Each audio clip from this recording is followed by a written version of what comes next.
Tzoritzir lachavoish lechem lechoil uvegeliil boish Sanai echezei revei boish Neve yaseir vekorov tir boish Soini yigdal biroi svivi Eseliyohu anavi Soini yigdal biroi svivi Eseliyohu anavi Amoinu moyo meheiro sechale Zuschol le'amcho korif tegale Zinyoin temale Meya mele Kiryas melechov Ozale Shaken teshakei Besoi cham tzvi Eseliyohu anavi Shaken teshakei Besoi cham tzvi Eseliyohu anavi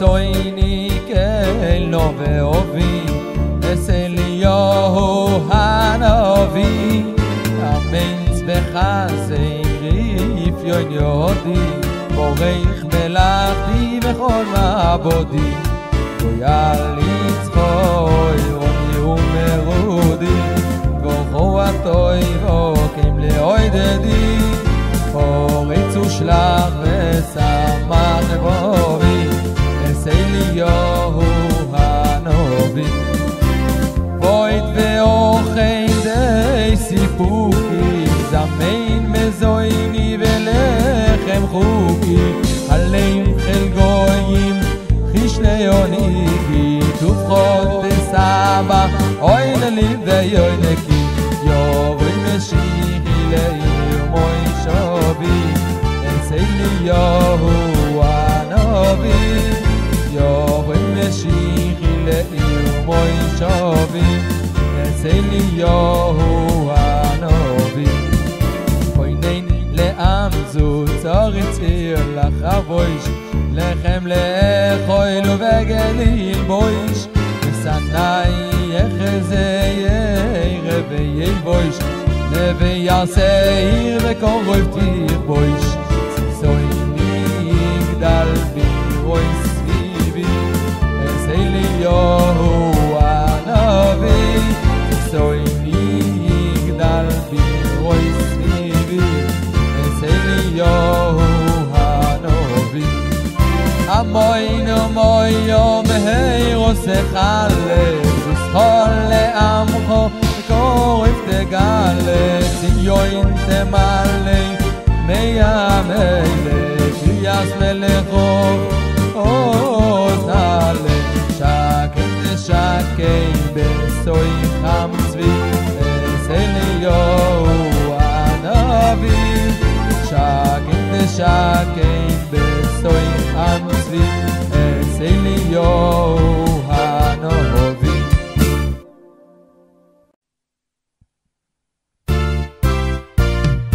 Chadesh sesoini kelno ve'ovi Eseliyohu hanavi Amen tzbechaseiri ifyon yodi Boreich melachti v'chol ma'abodi Goyal yitzchoi roni umerudi Gocho atoi vokim le'oidedi Horitz ushlach v'samach evovi Eseliyohu hanovi Void ve'ochein dei sipuki Zamein mezoini ve'lechem chuki Aleim chel goyim chishnei oniki Tufchot v'saba oin li ve'yoineki Yoroi meshichi le'ir moishovi Boker Tov, shalom à tous et à toutes. Boker Tov. Une bonne journée d'Atzlacha, de Bracha, de Refoua pour tous les malades. On a dit Dan Ben Judith, Sarah Bat Rivka, et Judith Chaya Bat Ilana. Notre ami David בין מסעודה הכהן, משה לורה עליה אסתר חווה בת חיה דניאל. בעזרת השם, que tout le malade Hachem leur donne la émouna qu'ils vont guérir, émouna Dvar Hachem, émouna la simcha, comme on dit, la simcha c'est toutes les refouotes, tous les médicaments ils se trouvent dans la joie. Et quand on est malade, en fait la seule maladie véritable qui existe c'est le manque de joie. On n'est pas joyeux. Quand on n'est pas joyeux, la machine elle a des problèmes. Donc une grande bracha, beaucoup d'atzlacha. Et donc hier on avait vu un passage qui est extrêmement important, fondamental. Donc le cours d'hier, je ne sais pas ceux qui n'ont pas pu écouter, je vous conseille vivement de l'écouter parce que ce sont des principes qui sont fondamentaux et qui changent la vie complètement et donc qui changent le monde, comme le dit Rabbi Nathan.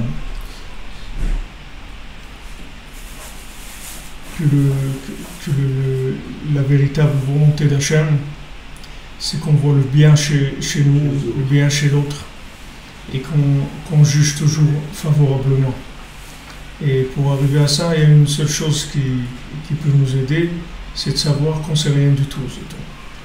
On ne comprend rien, qu'on ne sait rien. C'est la seule chose qui peut nous emmener à ça. Tant qu'on croit qu'on comprend des choses, qu'on sait des choses, alors automatiquement on va être dans une vérité sclérosée, qui va devenir de la rigueur, qui va nous faire juger l'autre. Alors, je ne vais pas vous reprendre tout le cours d'hier, mais c'est un cours fondamental, c'est-à-dire qu'il faut absolument savoir ça, comment ça fonctionne, parce que c'est la clé de la vie, c'est la clé du bonheur. Si on a ça, on a tout. Donc quand on arrive à cette conscience-là, à cet outil-là, ça amène le shalom dans l'olam.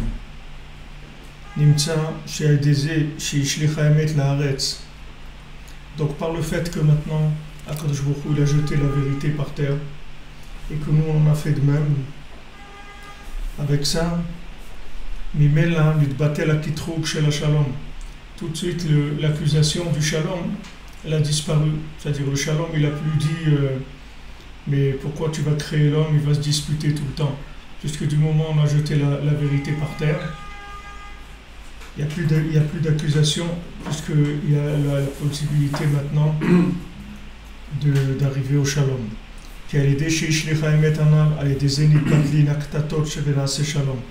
Par le fait qu'on jette la vérité, ça annule les disputes et ça fait qu'il y a du shalom. C'est pour ça qu'Akadosh Baruch Hu, ce qu'il a jeté, c'est la vérité et pas le shalom.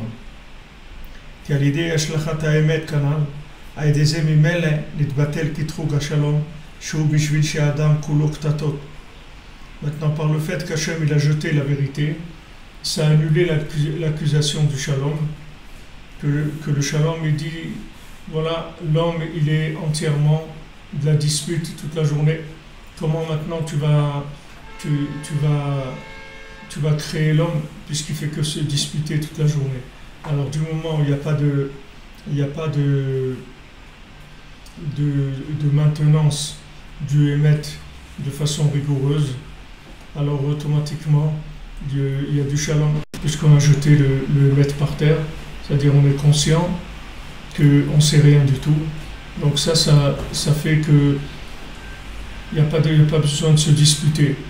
Pourquoi je me dispute? Parce que je pense que j'ai raison. J'ai des principes.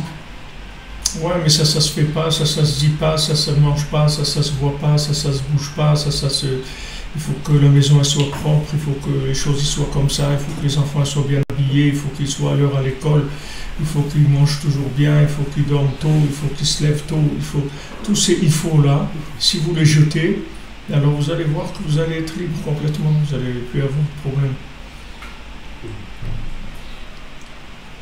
Si vous jetez tous ces principes-là, qui sont, n'oubliez pas que tous les principes qu'on a, c'est un amalgame d'expériences de paumés.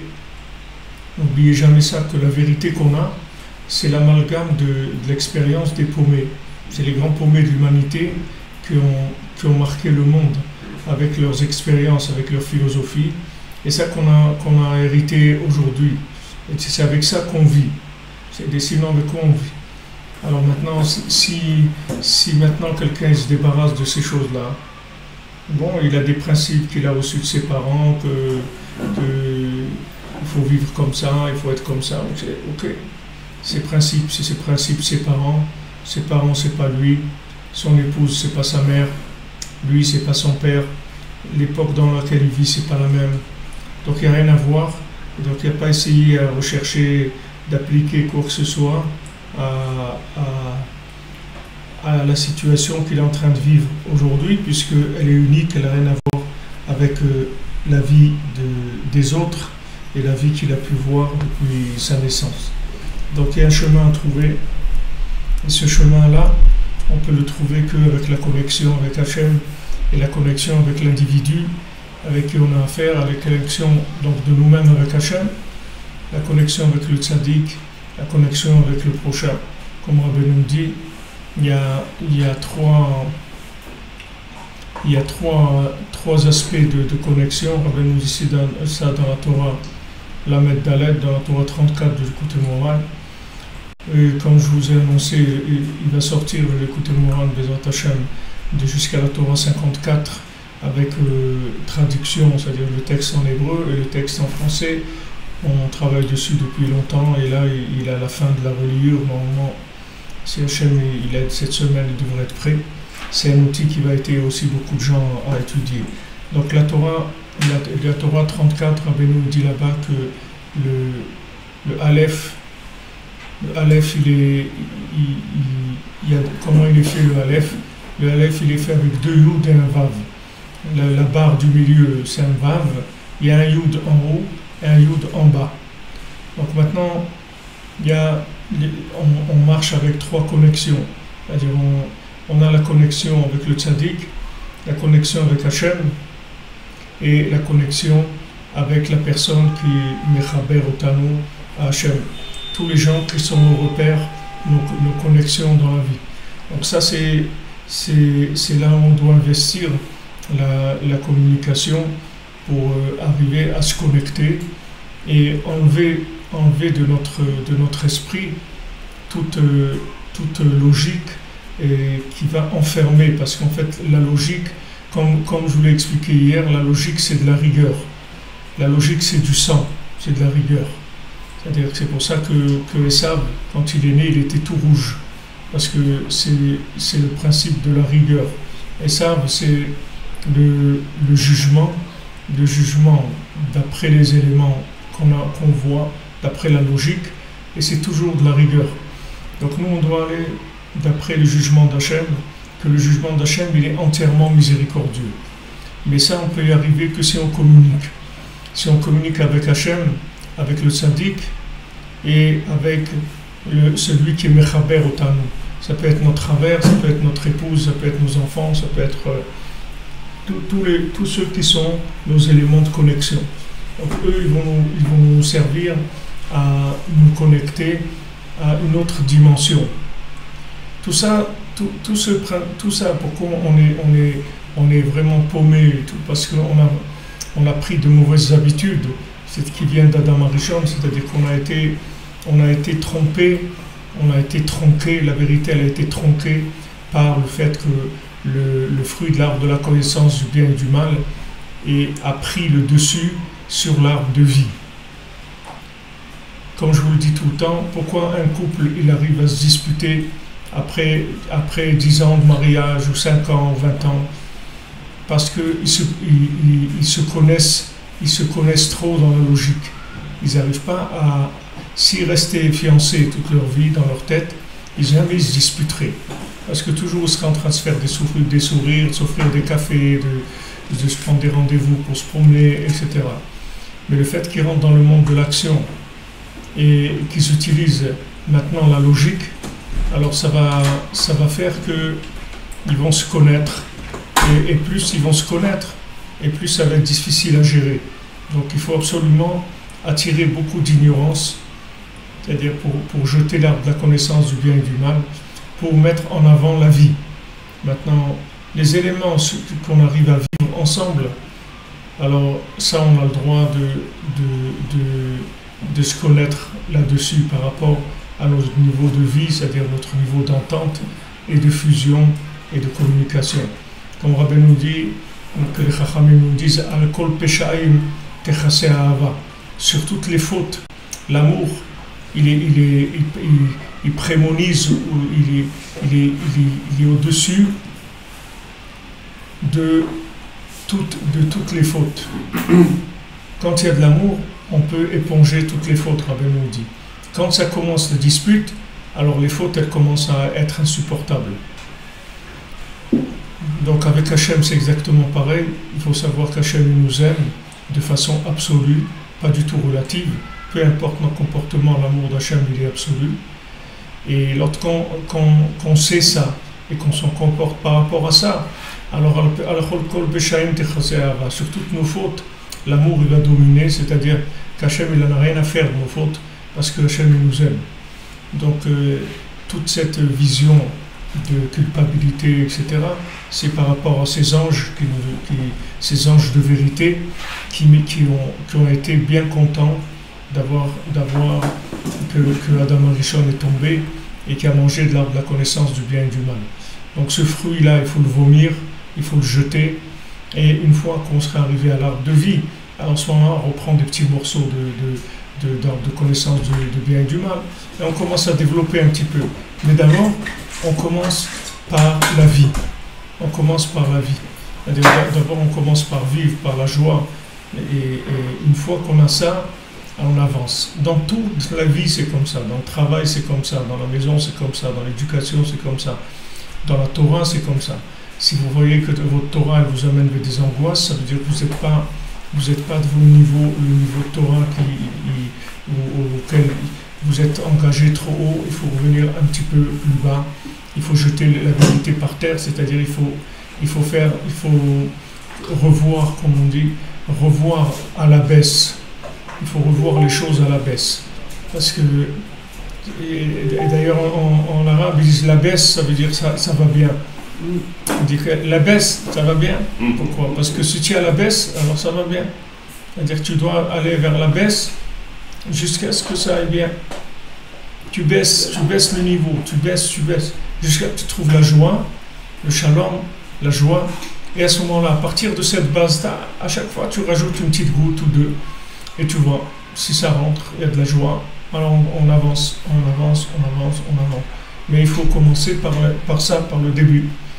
Donc maintenant, par le fait qu'Akadosh Baruch Hu a jeté le Emet, alors toutes les disputes, elles ont disparu. Et il a commencé à avoir de la paix.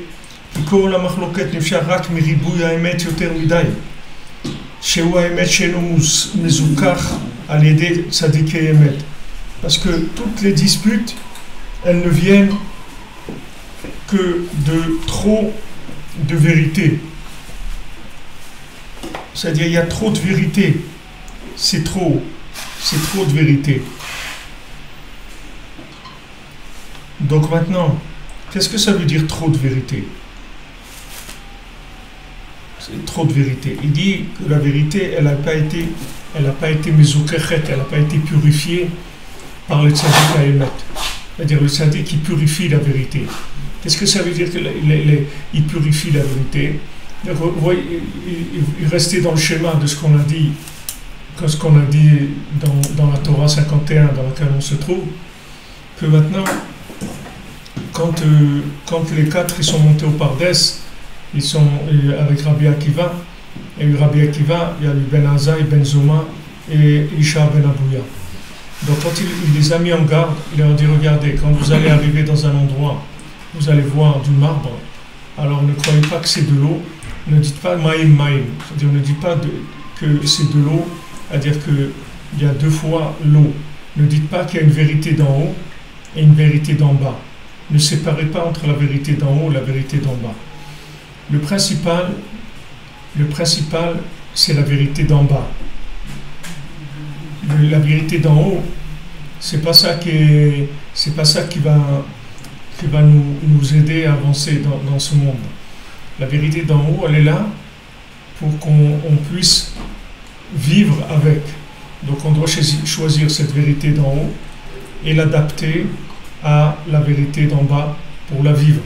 Donc on tient une recherche d'adaptation de cette vérité, de purification de cette vérité. N'oubliez pas ce qu'on a dit aussi, quand on a parlé de pureté, on a parlé de kedusha, de sainteté et de pureté. La pureté, c'est que par rapport à ce monde. Dans ce monde-là, il existe la pureté. Dans l'autre monde, il n'y a pas de pureté. La pureté, c'est par rapport à l'impureté. C'est-à-dire que dans ce monde, on peut avoir une situation qui est pure ou elle est impure. C'est-à-dire pure, ça veut dire qu'on est arrivé à adapter la vérité avec les récipients de la situation et que maintenant on est arrivé à révéler Hachem. Alors du moment où on est arrivé à révéler Hachem, dans l'autre monde, il n'y a pas de pureté. La pureté, c'est par rapport à l'impureté. Quelqu'un qui parle dans ce monde, on peut avoir une situation qui est pure ou elle est impure. Alors pureté. Alors, maintenant, dans ce monde, la pureté, ça veut dire qu'on est arrivé à vivre Hachem dans le niveau dans lequel on se trouve. On n'est pas au-dessus de notre niveau. Ça veut dire que ça, c'est l'union entre le haut et le bas. Donc, qu'est-ce que le tzaddik fait?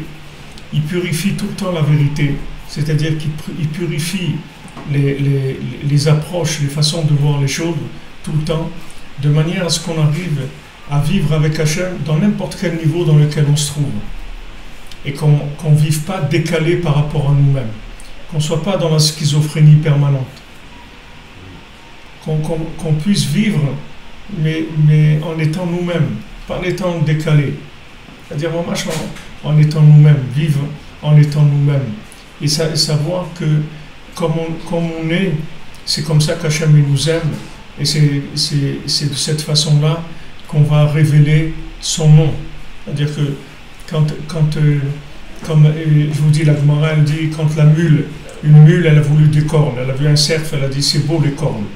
Alors on lui a coupé les oreilles, et elle dit, pourquoi vous me coupez les oreilles? Mais tu veux des cornes? Alors, attends, on peut pas tu veux les oreilles ou les cornes? Elle dit, non, je veux les cornes. Donc, tiens, on va te couper les oreilles. Et après, ils l'ont laissé comme ça. Alors après, la mule, elle a dit, mais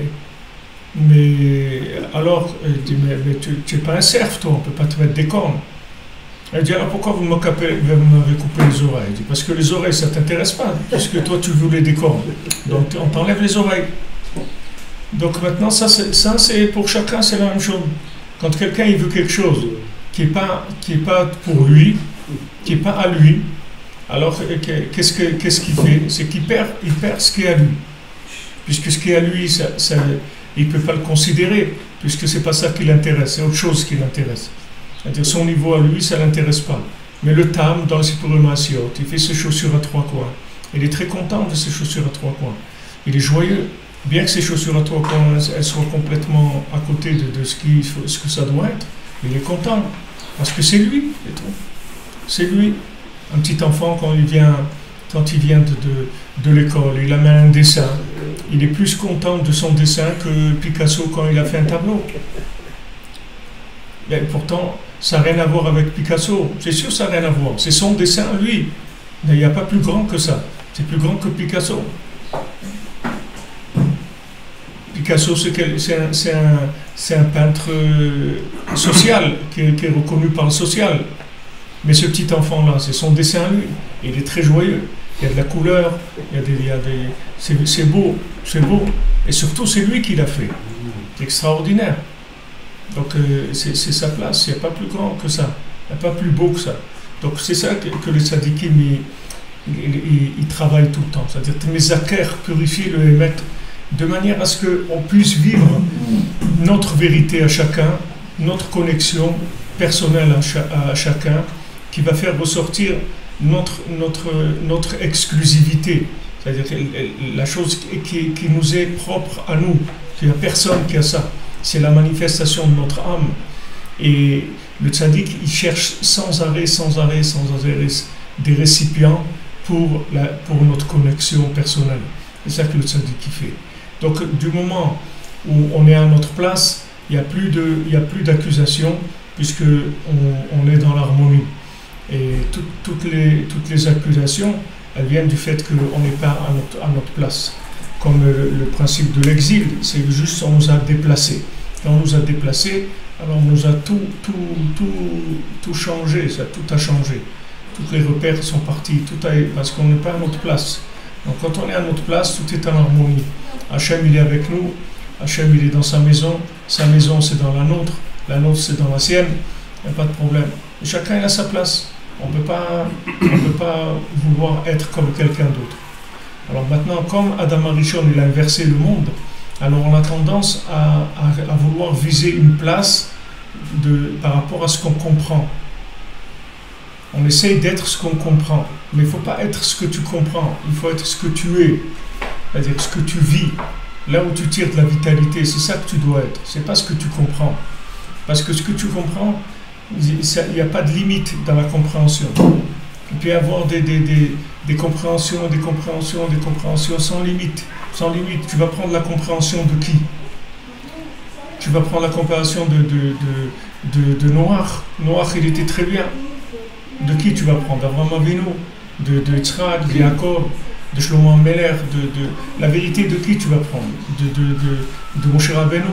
Comme disait Rav Zoucher, il dit quand je vais arriver de l'autre côté, on ne va pas me dire pourquoi tu n'étais pas Moshe Rabbeinu. On va me dire pourquoi tu n'étais pas Zoucher. Pourquoi tu n'as pas été Zoucher? Pourquoi tu n'as pas été toi-même? C'est ça qu'on va me demander.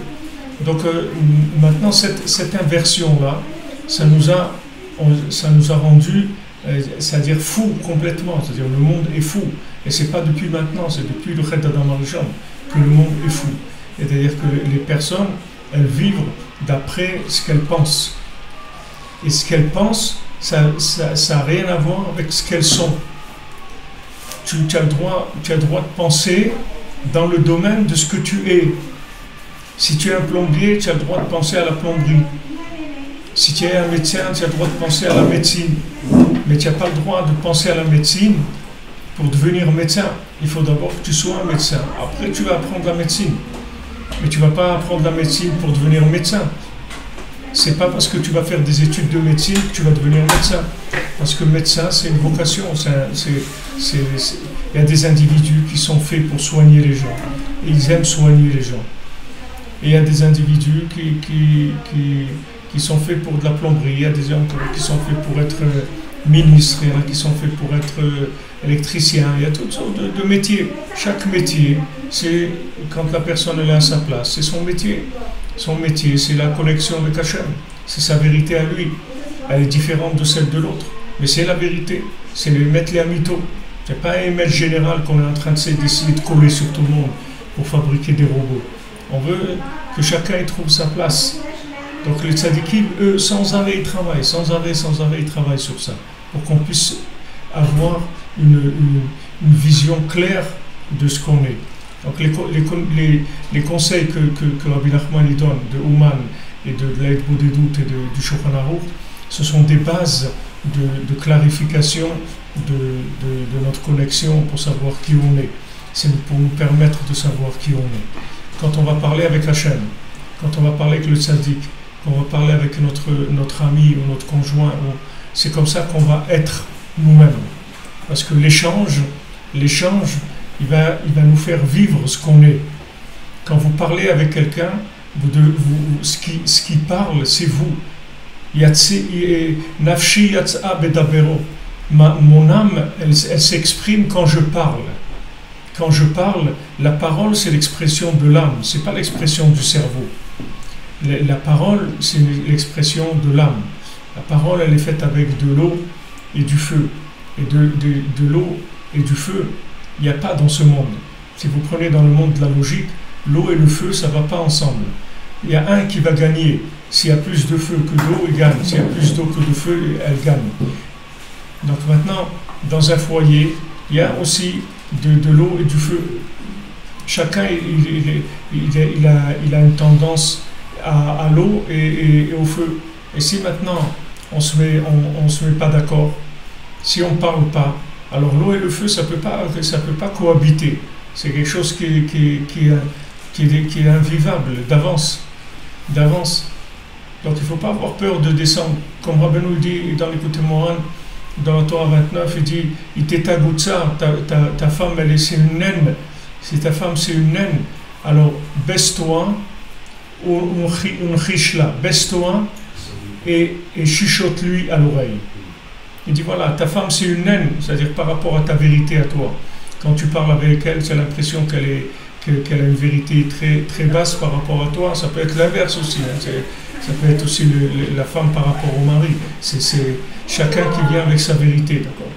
Donc quand il vient avec sa vérité,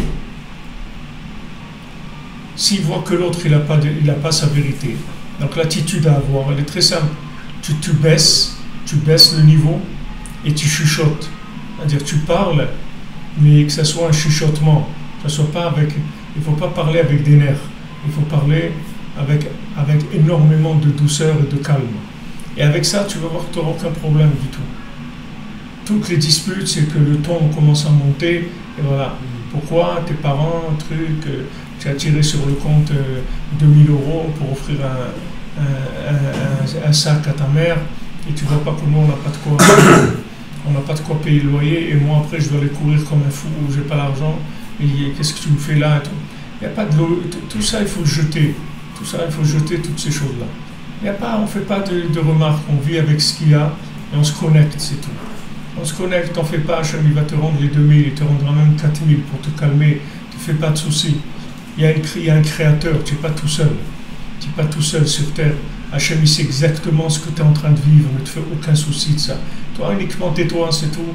Baisse le ton, baisse le niveau. Baisse le niveau, baisse le ton. Et à ce moment-là, tu vas voir que tu peux communiquer avec n'importe qui dans le monde.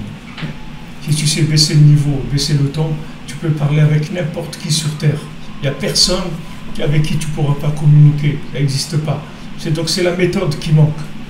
Donc le tzaddik travaille sur ça sans arrêt. Et c'est pour ça que c'est écrit que c'est permis de changer pour le shalom, c'est-à-dire de ne pas dire la vérité elle-même. Même dans la vérité elle-même, on peut même la changer dans sa façon de la présenter. Par exemple, Yosef Hatzadik, il a vu que ses frères, lo yochlu ledabro le shalom, ils ne pouvaient pas parler avec lui de façon dans la paix. Ils ne parlaient pas avec lui, ses frères, parce qu'ils ne pouvaient pas se le voir, il le détestait.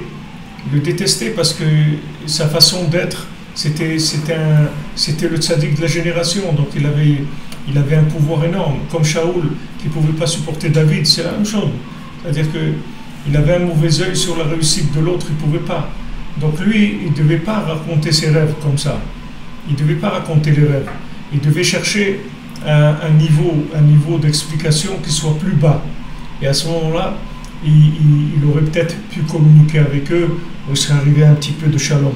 Alors on a le droit de changer pour le shalom. On n'est pas obligé de dire une vérité qui va créer de la dispute. On change pour le shalom. On change. Si on s'est arrêté pour manger on a vu un beau gâteau à la vitrine de la pâtisserie, on a craqué, on n'a pas pu, on est rentré, on a acheté le gâteau, on a mangé, et ça fait qu'on est arrivé en retard à l'école pour prendre les enfants, et le petit il était seul dehors, et la maîtresse elle a appelé la maman, elle a dit que il n'y a personne qui vient chercher votre fils, c'est quoi ça? Alors la mère elle appelle le père, elle dit mais qu'est-ce que tu fais et tout? Il dit qu'est-ce que j'étais retenu sur la route, il n'est pas obligé de lui dire qu'il s'est pas retenu quand il avait le gâteau. Il dit j'étais retenu sur la route, il y avait des bouchons. Parce qu'il a le droit, c'est même ça qu'il faut faire. Il ne faut pas dire la vérité. Mais parce que s'il dit la vérité, qu'est-ce que ça va faire? Ça va augmenter encore plus la tension. Déjà là c'est tendu, il va ajouter encore plus. C'est pas la peine. Alors on a le droit de changer pour le shalom. Pour le shalom, il faut changer et éloigner la vérité. Il faut l'éloigner. Il faut éloigner la vérité. L'éloigner. Il y a quelqu'un une fois qui a fait tchouva et sa femme ne supportait pas qu'ils fassent la prière et qu'ils mettent les tefilines et tout à la maison et tout. Alors je lui dis, tu fais ça en cachette et tout. Tu n'as pas besoin qu'elle te voie quand tu mets les tefilines. Tu vas quelque part, tu mets tes tefilines, c'est tout. Tu n'as pas besoin qu'on te voie. Tu as besoin de montrer que tu mets les tefilines. Tu n'as pas besoin de montrer. Tu fais ce que tu as à faire sans montrer. Ce n'est pas nécessaire que tout le monde voit ce que tu es en train de faire. Donc ça, c'est des expériences après que chacun vit et maintenant il a une vérité en lui, il n'est pas obligé de la dire, même si c'est la vérité. Il l'éloigne, c'est tout. Il l'éloigne. On veut faire une remarque parce que les choses ne sont pas bien. Alors on ne fait pas de remarque.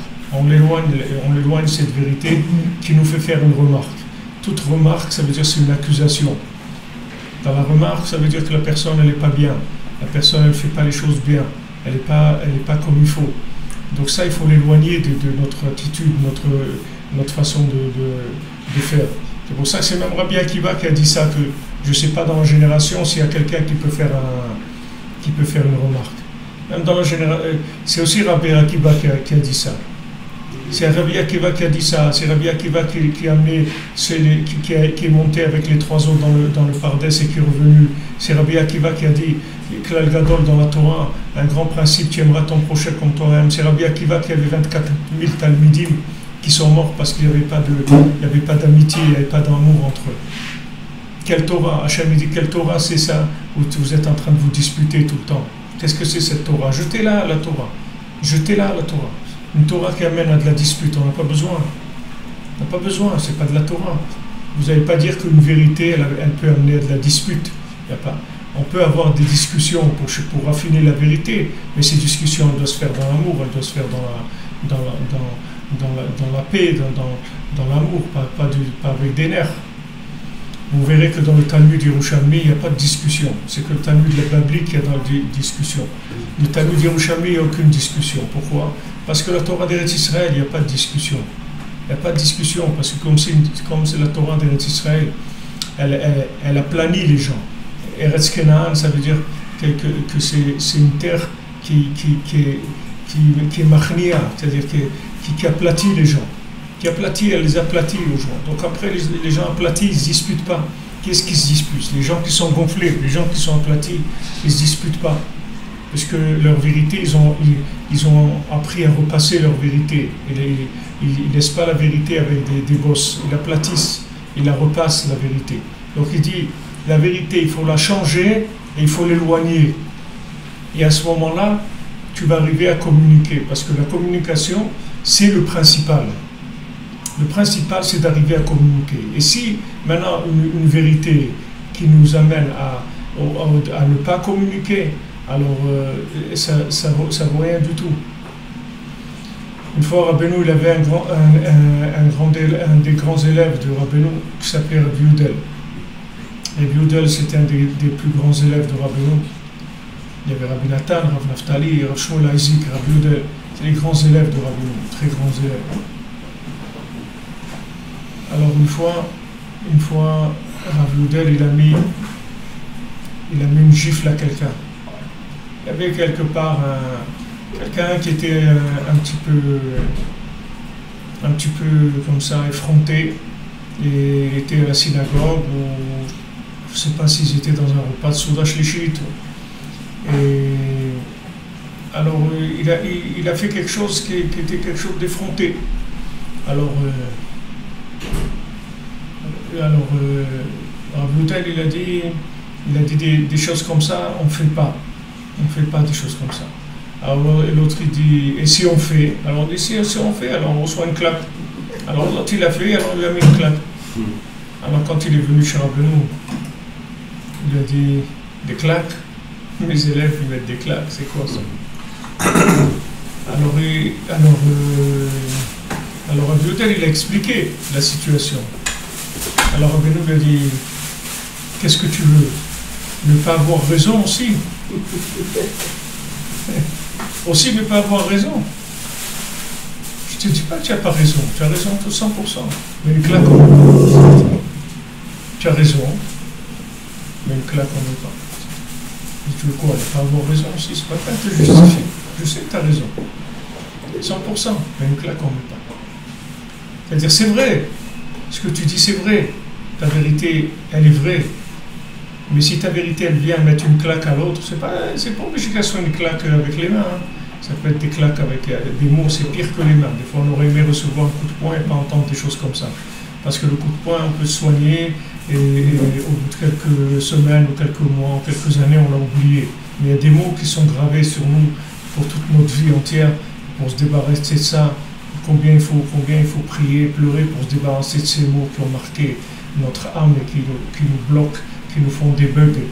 Et les traumatismes des paroles, c'est le plus grand traumatisme qui existe. Donc il ne faut pas croire que quand quelqu'un dit quelque chose, c'est pas de la violence. Il y a des gens, ils ont une violence de la parole qui est 10 fois pire que les coups.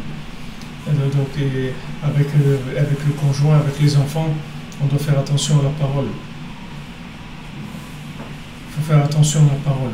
Il ne faut pas laisser la parole s'envoler.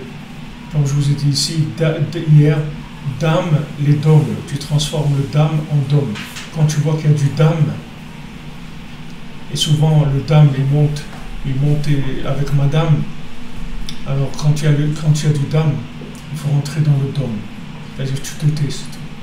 Quand tu vois que ça chauffe, tu te tais, c'est tout. Parce que toutes ces discussions, ces prises de tête, en parlant, ouais, tu aurais pas dû faire ça, il faut se taire, c'est tout. C'est la meilleure méthode pour avancer. Tu te tais, et quand tu te tais, la rigueur, elle va baisser.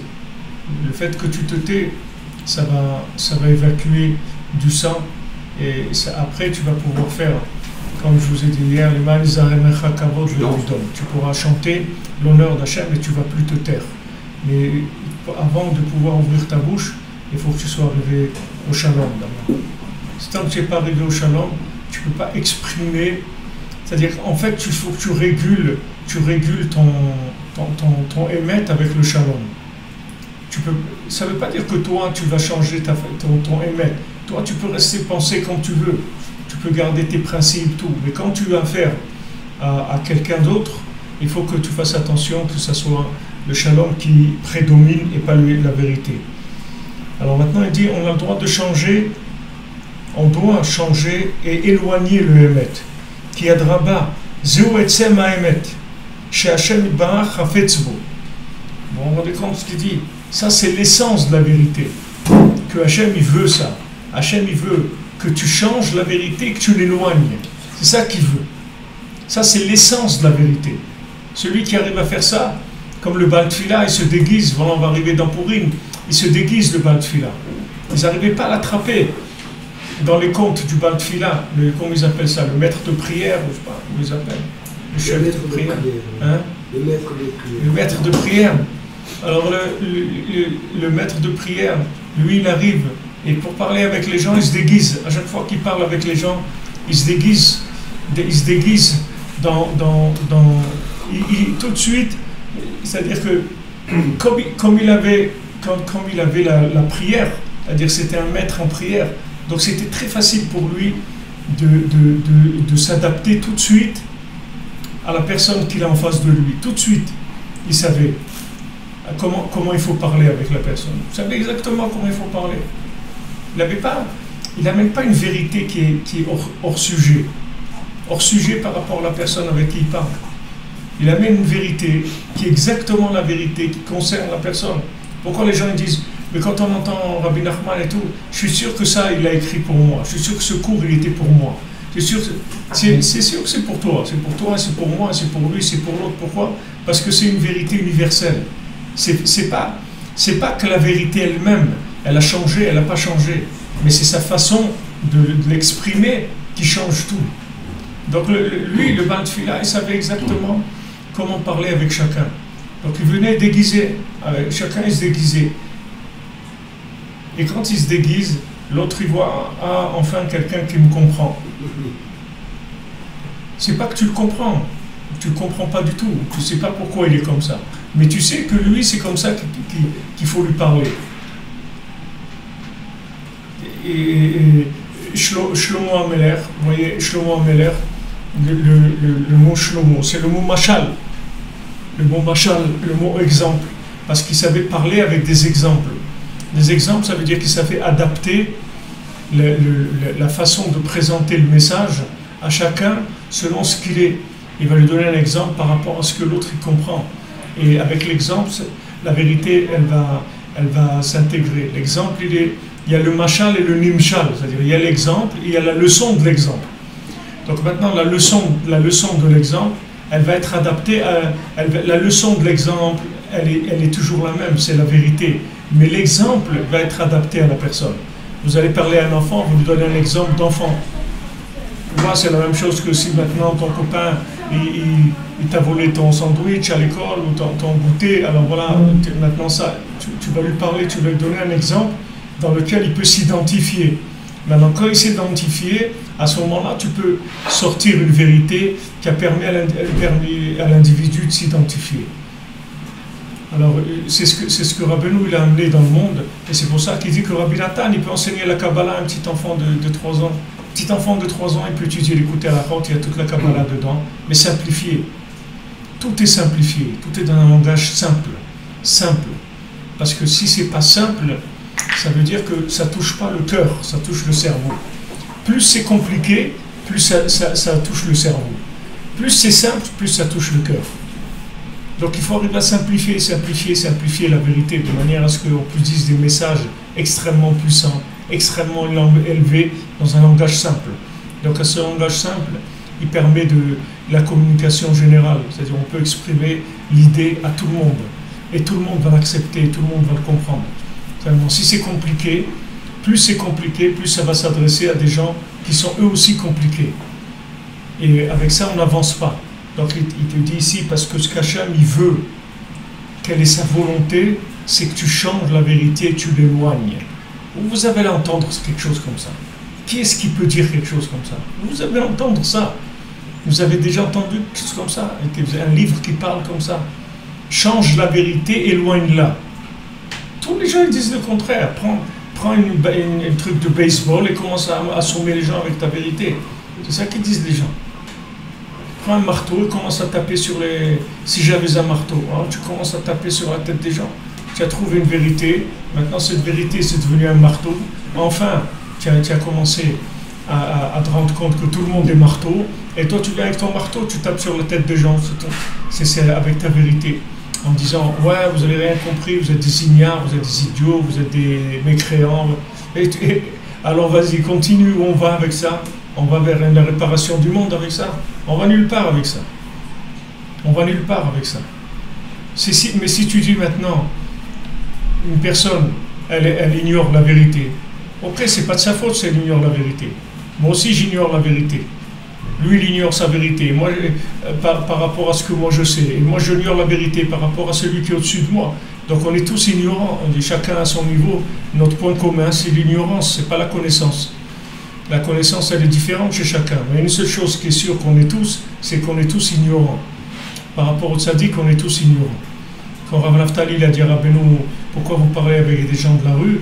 Alors Rabbeinu lui a dit, pourquoi je parle avec toi? Tu t'es pas posé la question? Ok, pourquoi je parle avec toi? Il dit, vous êtes comme une plume sur mon vêtement, je peux vous envoyer au bout du monde si je souffre. Je souffre, je vous envoie. Ça veut dire que Rabbeinu lui a dit, regarde, ne crois pas que tu sais des choses. Tu sais rien du tout. À ton niveau où tu es, sache que tu sais rien, que tu comprends rien. Et à ce moment-là, tu vas arriver à une tolérance totale. Et cette tolérance, elle va te permettre d'avoir de la miséricorde. Et cette miséricorde, elle va te permettre de trouver le langage de chacun. Un langage adapté. Et à ce moment-là, tu vas parler le langage des gens. Et les gens ils vont comprendre. C'est ce qui va faire Mashiach. Mashiach, il va se battre avec la prière de chacun. L'arme de Mashiach, nous dit, c'est la prière. Toutes nos prières, c'est ça qui donne la force à Mashiach de créer ce langage universel. Plus on prie et plus on fait descendre la vérité dans le monde. Hachem il dit, ma maison c'est une maison de prière.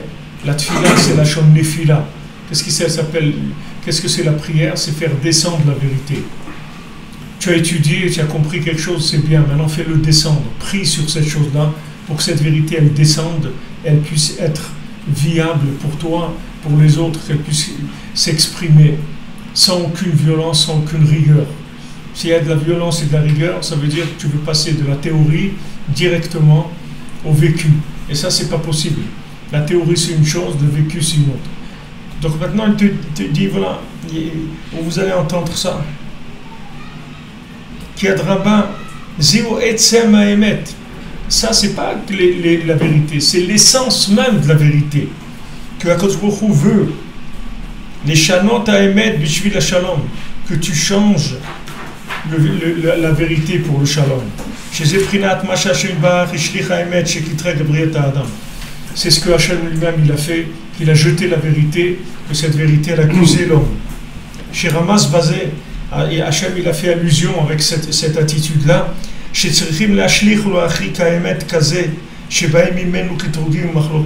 On doit jeter cette vérité qui amène des accusations et qui amène des disputes. Nimtza, donc, que par le fait qu'on jette la vérité par terre, qu'on la change, qu'on l'éloigne, c'est ça qui permet d'annuler l'accusation du shalom.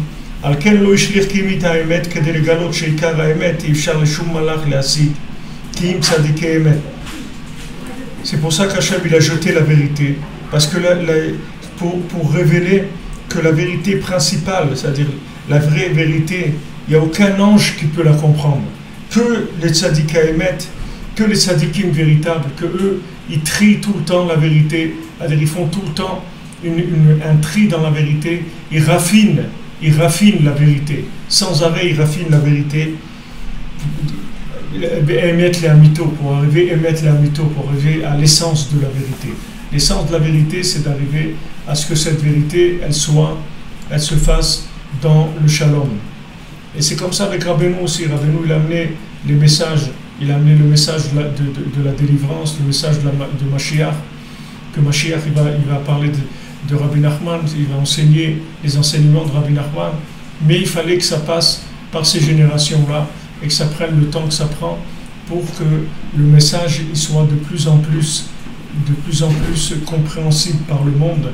D'abord que le monde soit prêt à recevoir le message, et que le message aussi, le fait qu'il est passé par des élèves et des élèves et des élèves, alors le message il commence à être beaucoup plus accessible par la masse des gens.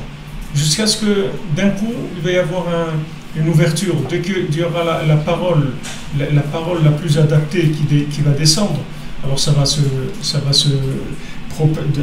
propager partout. Et avec ça, une fois qu'il y a une vérité qui est raffinée, de manière à ce que cette vérité soit adaptée à chacun, ça va annuler toutes les accusations et toutes les disputes, et il va y avoir de la paix dans le monde. Et on arrivera à ce que se réalise le verset qui dit la vérité et la paix vont s'aimer. On va aimer la vérité et la paix, les deux. Les deux, on va aimer.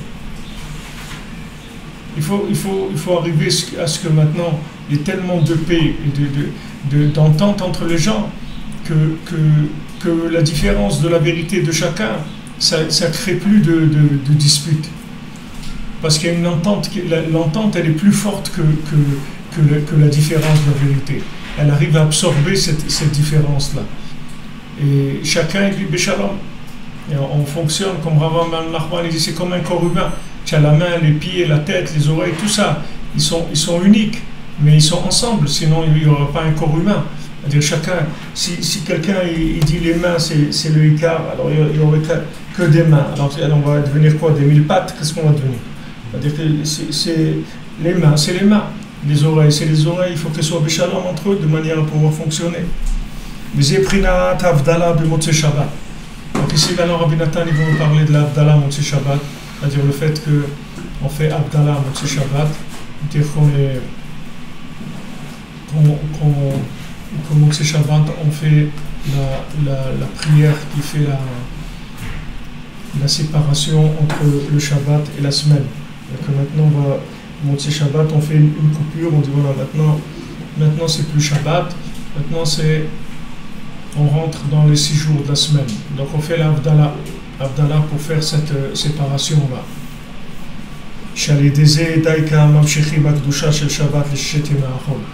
Que c'est la méthode pour pouvoir attirer la sainteté du Shabbat dans la semaine. Nous, d'après notre logique, on devrait continuer le Shabbat le plus possible. On devrait continuer dimanche, lundi, mardi. Allez, puisque maintenant le Shabbat c'est un jour exceptionnel, on continue. Non, tu veux faire rentrer le Shabbat dans la semaine, il faut que quand c'est fini, tu coupes. Tu dis voilà, maintenant le Shabbat est passé, maintenant c'est la semaine qui commence. Et tu fais la distinction entre le Shabbat et la semaine. La distinction, c'est ce qui permet de faire communiquer. Alors que nous, on croit que non. C'est l'amalgame qui fait que tu colles tout, comme ça tout est pareil. C'est pas comme ça. La communication du Shabbat avec la semaine, il se fait justement quand tu fais la distinction entre les deux. Qui Shabbat, parce que le Shabbat c'est l'essence de la vérité, comme ils ont dit nos sages, que même un ignorant, il a peur de mentir le Shabbat. Parce qu'il y a une telle lumière de présence divine qu'il a peur. C'est pour ça que le Shabbat, c'est le but, c'est le monde futur. Qu'il va y avoir l'inclusion, la fusion entre avant la création et après la création. Que le Père et le Fils, ils seront pareils. Il n'y aura aucune différence entre le Père et le Fils. Donc toutes ces notions, on les a vues déjà, on en a parlé beaucoup. Et je ne vais pas rouvrir sur ça, c'est des notions dont on a parlé dans des cours antérieurs. Parce que comment on s'inclut, c'est par cette vérité-là.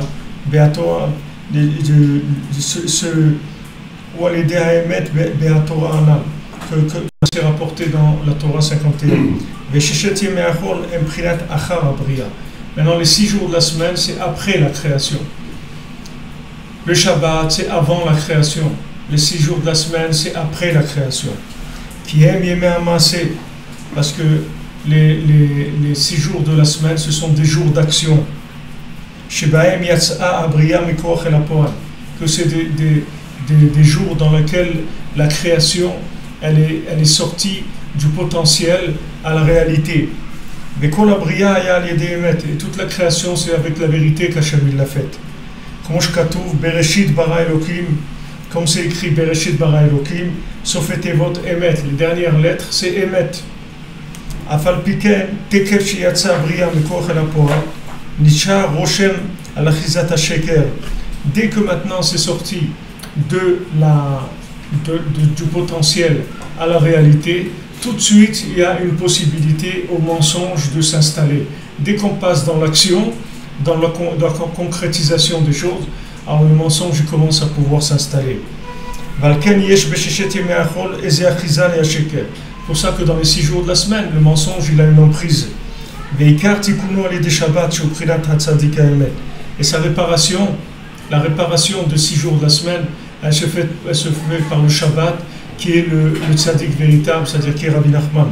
Sheu Shabbat de Kulei Yoma, que lui c'est le Shabbat de tous les jours. Sheu Prinat Etzem Haemet, que c'est l'essence de la vérité. C'est-à-dire qu'en fait, dans les 6 jours de la semaine, vous pouvez vivre l'essence de la vérité. Dans le Shabbat, vous allez vivre la vérité du monde futur. Mais dans les 6 jours de la semaine, vous allez vivre l'essence de la vérité, c'est-à-dire la vérité quand elle est venue dans le monde après la création et qu'elle est entièrement transparente par rapport à la vérité qu'il y a dans les mondes supérieurs. C'est le but auquel on doit arriver. Parce que la sainteté de Shabbat, il faut la tirer dans les 6 jours de la semaine.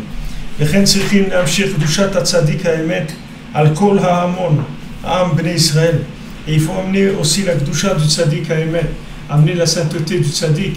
Il faut l'amener sur le peuple d'Israël, chez Prinat Chol Negdo, que tout le peuple d'Israël s'appelle des profanes par rapport à lui, puisque le Tzaddik il représente Shabbat et le Ham Israël il représente la semaine par rapport au Tzaddik. Daïnou le Haïr Bahem Haemet, c'est-à-dire que le Tzaddik lui il va éclairer en eux la vérité. Que ça c'est l'écart de la sainteté, c'est-à-dire d'éclairer en eux la vérité, de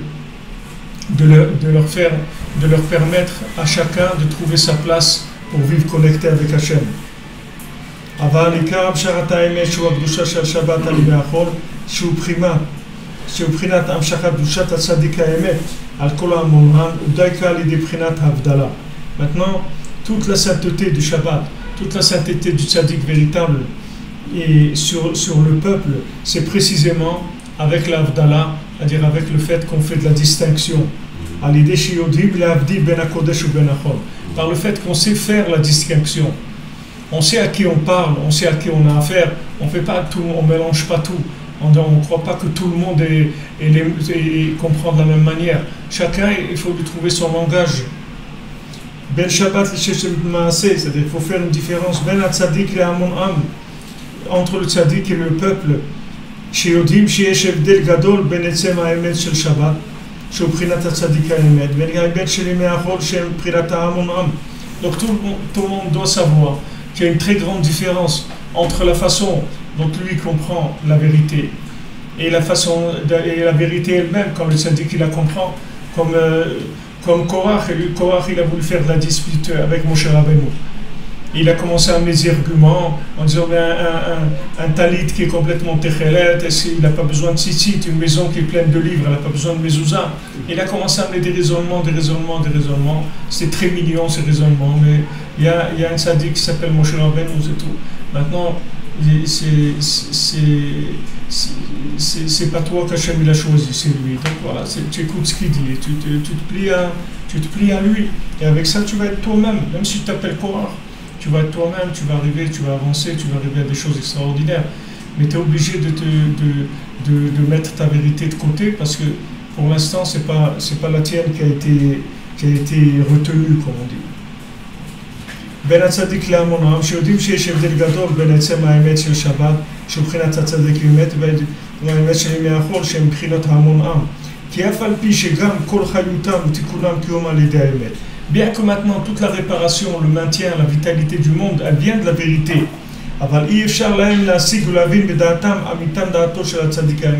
Mais ils ne peuvent pas comprendre dans leur cerveau la vérité du tzaddik lui-même. La Rabbi Nachman, on ne peut pas le comprendre. Il ne faut pas croire qu'on comprend, on ne peut pas comprendre le tzaddik. C'est impossible de comprendre le tzaddik. Je suis au Prinat Shabbat parce qu'il est Shabbat on goûte, mais on ne comprend pas. Toi, on goûte le Shabbat. Ben, on ne comprend pas le Shabbat. Parce que ces pensées elles sont extrêmement profondes. La vérité du peuple, qui sont les jours de la semaine, de savoir qu'ils sont très loin d'avoir compris quoi que ce soit de façon totale, c'est-à-dire qu'ils sont loin de comprendre les choses comme il faut. Donc c'est des approches qu'on a goûté. C'est pas parce que tu as goûté à un gâteau où tu l'as trouvé bon que tu sais le faire ou tu sais comment on le fait. Il est bon, ok, mais tu sais comment on fait ce gâteau, tu sais pas. Tu sais ce qu'il faut pour faire ce gâteau, combien tu sais pas comment on fait. Donc tu connais pas la vérité, tu la goûtes, tu la vis, mais tu la comprends pas. On doit se renforcer dans la émouna, dans la foi. Donc la vérité du peuple, c'est la émouna dans le tzaddik, c'est ça la vérité du peuple. Donc maintenant je me soumets à ce que le tzaddik dit et je fais ses conseils, c'est ça la vérité du peuple. C'est pas ce que je comprends, c'est ce qu'il me dit de faire, c'est ça la vérité pour le peuple. Et si quelqu'un il fait ce qu'il pense qui est la vérité, le pauvre, c'est dommage pour lui parce que sa vie, c'est dommage, c'est vraiment dommage.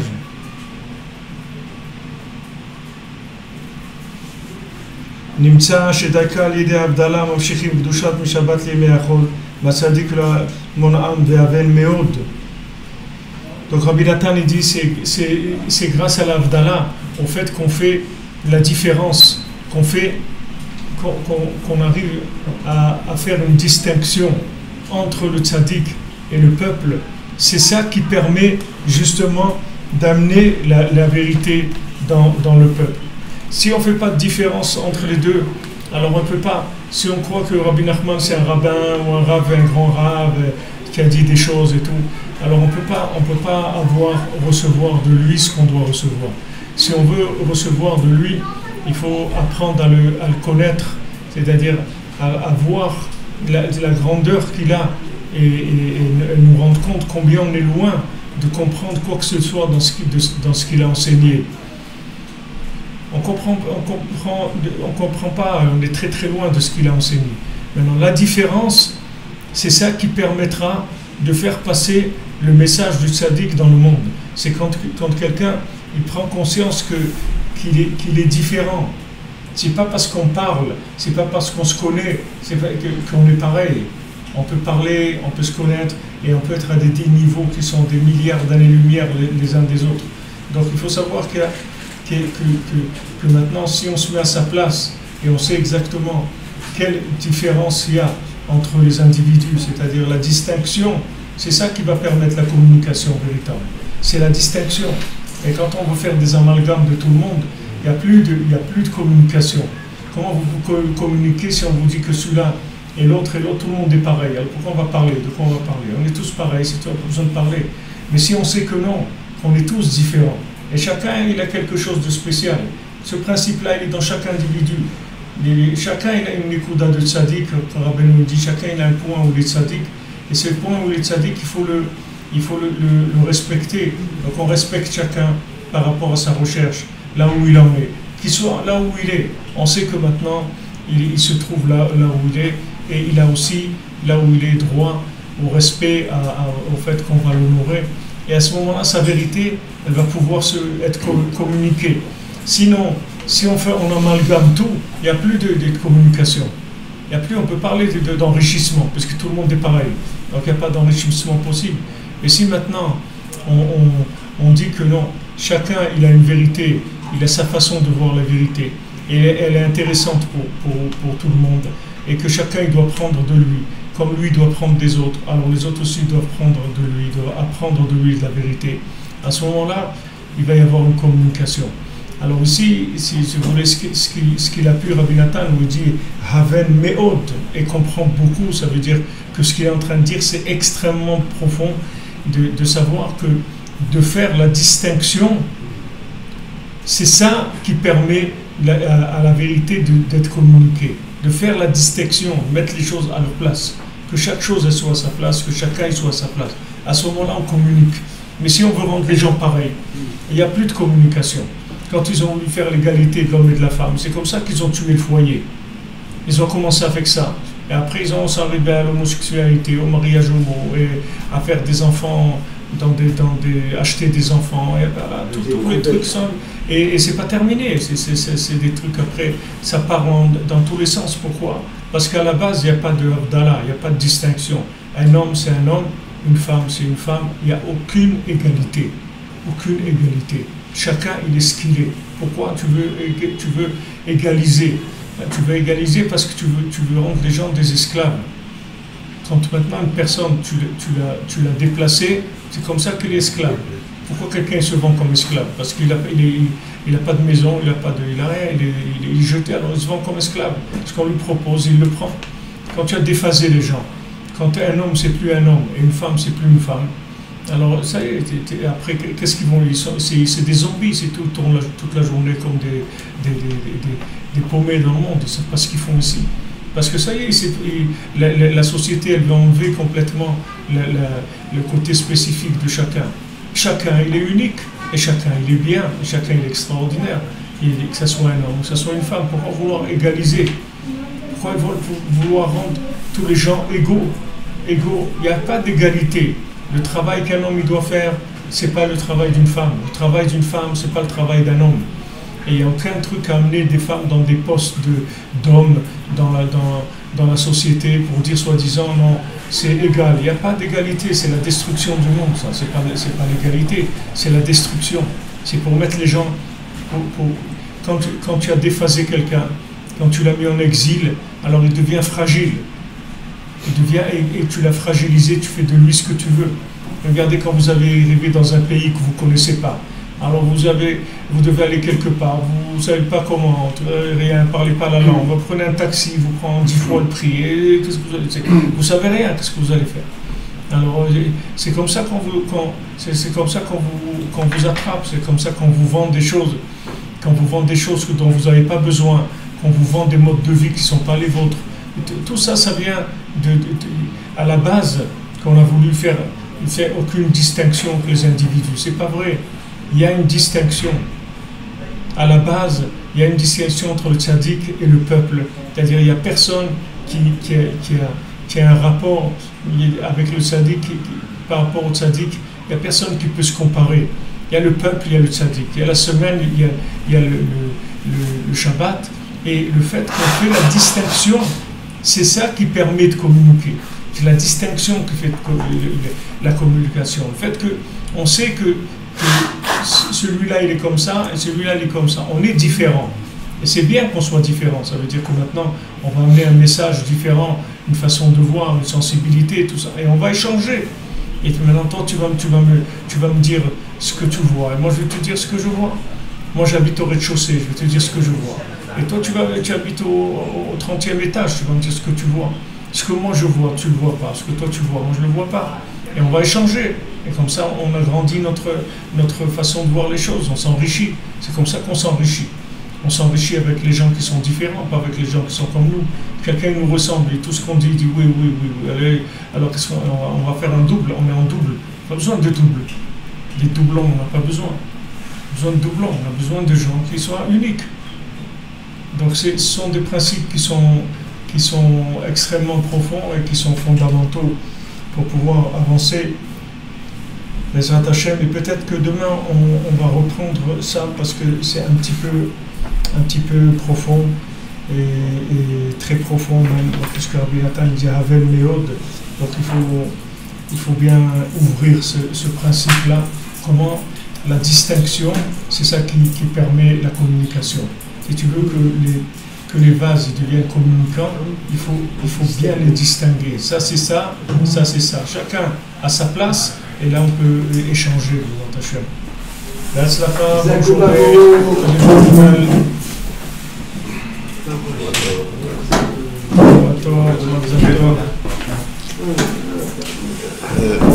Je voulais poser une question, conseil par rapport aux poissottes pour les enfants.